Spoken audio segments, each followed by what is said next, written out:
Nech sa páči, pani poslankyňa Cigániková. Ďakujem pekne. Kolegynke Simone Petrík aj Lucii Gomez, ktorá sedí hore na balkóne, chcem veľmi pekne poďakovať. Naozaj ste si pripravili argumenty, ktoré teda mali v prvom rade mať, alebo také podklady mali v prvom rade mať tvorcovia zákona, evidentne ich teda nemajú.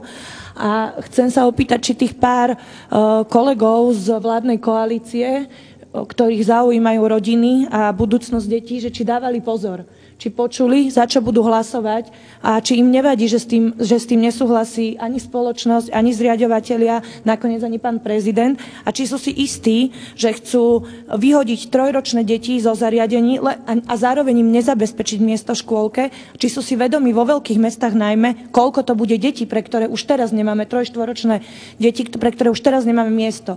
Tak či ste s týmto OK, že vyhadzujete všetky tieto deti z jaslí, na ktoré sú zvyknuté doteraz? Že diskriminujete rodičov, ktorí vôbec nebudú mať možnosť dať dieťa do jaslí. Mali sme tu jeden príbeh chorej mamičky, takisto tí, ktorí nepracujú. Diskriminujete mnohých, veľmi veľa rodičov.